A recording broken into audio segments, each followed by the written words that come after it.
Everyone, good morning, welcome all. आज हम देखेंगे लामा फेरा के साइड इफेक्ट्स। तो साइड इफेक्ट्स नहीं होते ऐसा नहीं है, हर एक चीज के साइड इफेक्ट्स होते हैं, बट वो साइड इफेक्ट्स क्यों होते हैं? क्योंकि हमें शायद नॉलेज नहीं है, ज्ञान नहीं है, इसलिए। इट्स लाइक दैट कि आपने दूध पिया और ऊपर नींबू खा लिया, तो व्हाट विल हैपन? तो दूध साइड इफेक्ट डायरेक्टली नहीं देता, बट एक्सटर्नल फैक्टर कुछ और हो गया, तो उसके लिए वो साइड इफेक्ट हो गया। तो लामा फेरा में भी ऐसी बहुत सारी चीजें हैं जो साइड इफेक्ट्स देती है, डैमेज करती है, एलर्जीज देती है एनर्जी के लेवल पर। तो आज हम जानेंगे लामा फेरा को। हीलिंग है, प्योर है, सब कुछ चीजें है, but there are something you have to take care of it. अगर वैसी गलतियां कर ली तो लामा फिर आपको बहुत ही भयंकर वाले नुकसान दे सकता है। तो ध्यान से देखिए पूरा वीडियो एंड नोट डाउन करते रहो। आपको अगर नॉलेजेबल लगती है कोई चीजें जो इम्पोर्टेंट लगती है, तो आप नोटबुक में लिखते रहो।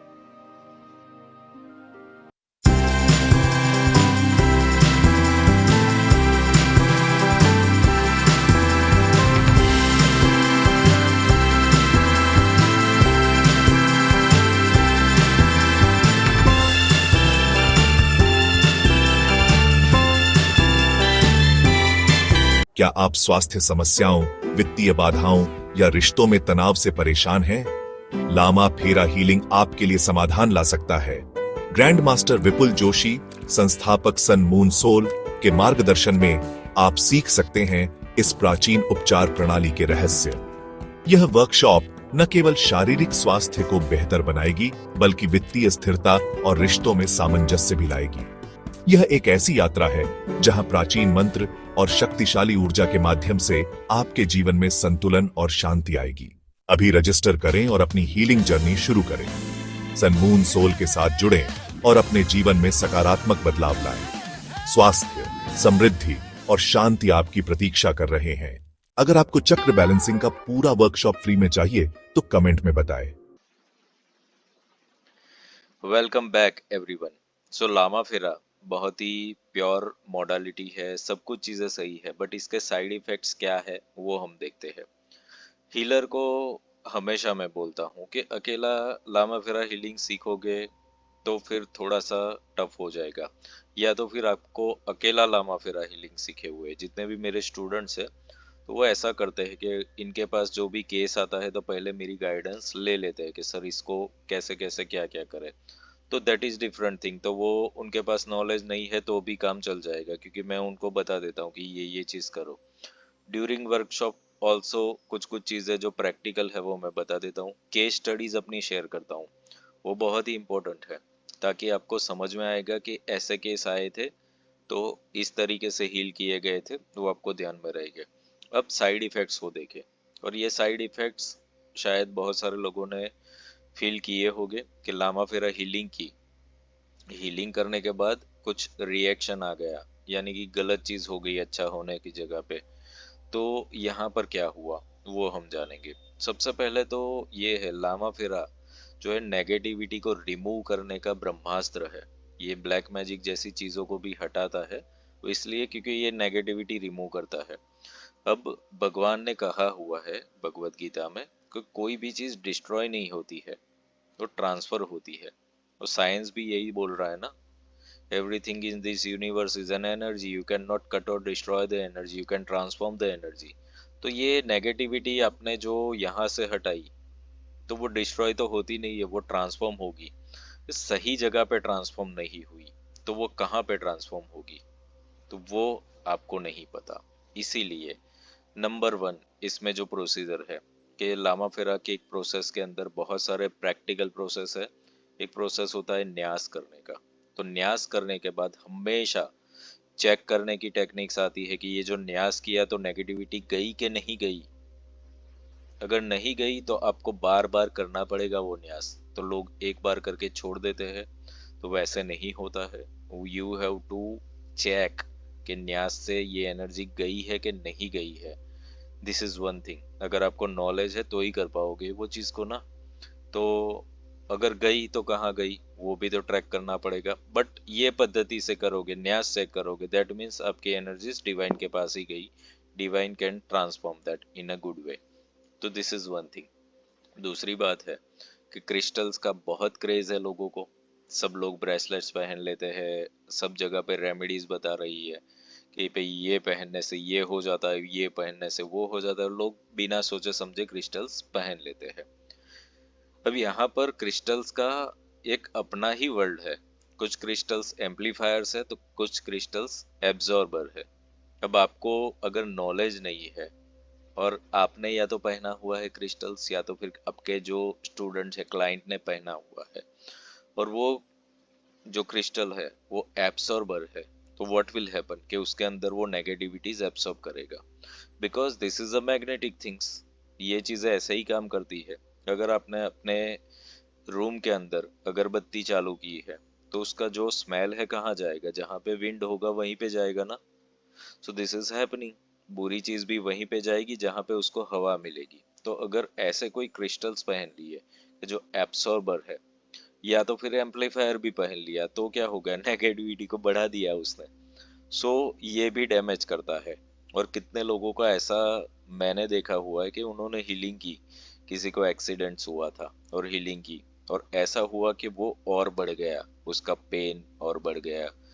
वो क्यों होता है, क्योंकि again I can say that कि लामा फिरा में एक प्रोटोकॉल है कि जिस किसी की सर्जरी हुई है, कट्स लगे हैं बॉडी पे, तब लामा फिरा हीलिंग नहीं करनी है।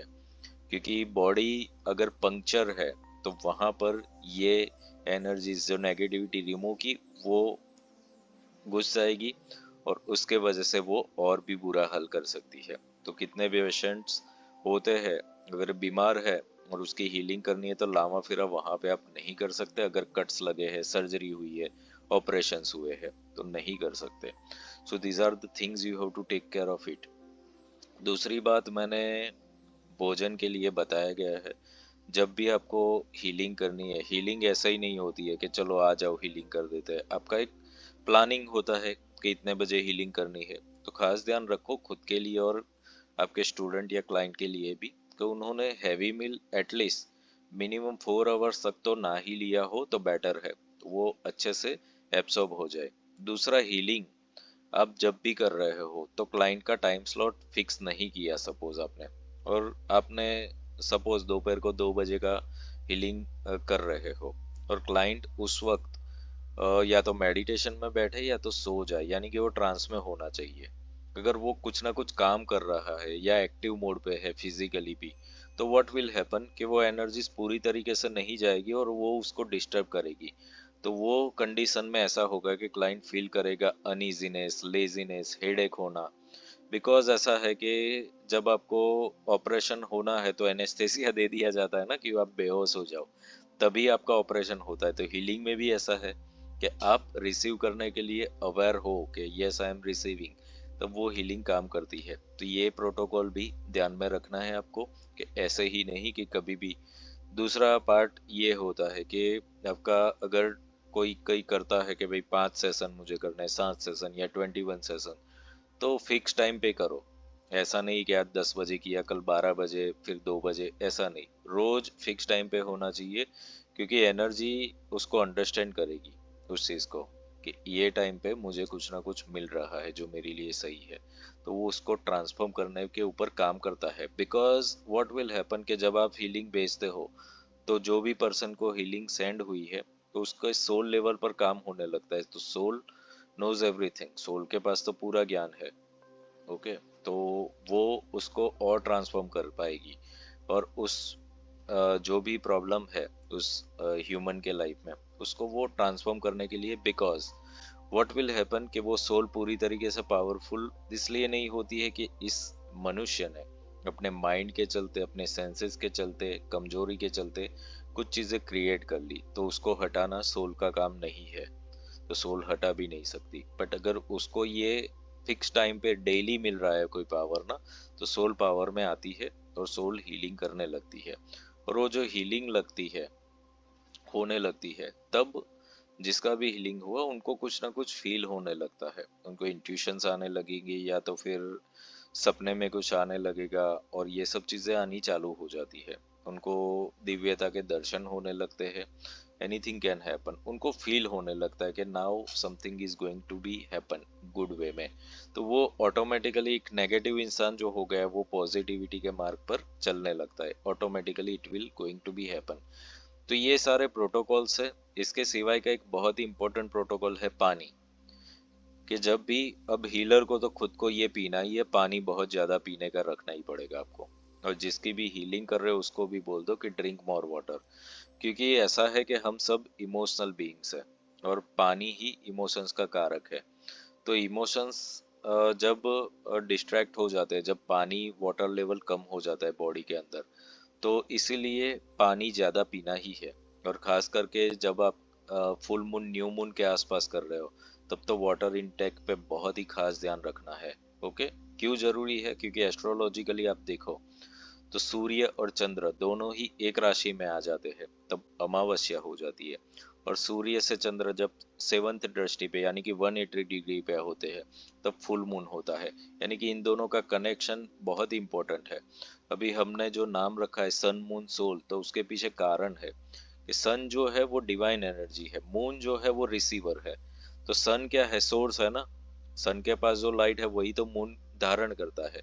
और मून धारण करके क्या करता है कि मून, आज हम जो भी चीजें है, हीलिंग है, औषधियां है, ये सब सारी की सारी चीजें मून के कारक है, पानी मून का कारक है। तो पृथ्वी पर जो डेवलपमेंट है सिर्फ सूर्य से नहीं, मून से भी होता है। यानी कि सूर्य की हाजिरी नहीं है तब चंद्र उसका काम कर रहा है। So this is it. तो ये चीज यहाँ पर ये भी हो जाती है कि आपकी संगत कहाँ पे है, तो आप कहाँ से क्या रिसीव कर रहे हो। आप नेगेटिव लोगों की संगत में है तो आप नेगेटिव रिसीव कर रहे हो और नेगेटिविटी ही दे रहे हो। तो ये चीजों को समझो, ये प्रोटोकॉल्स है। Divine blessings to all of you.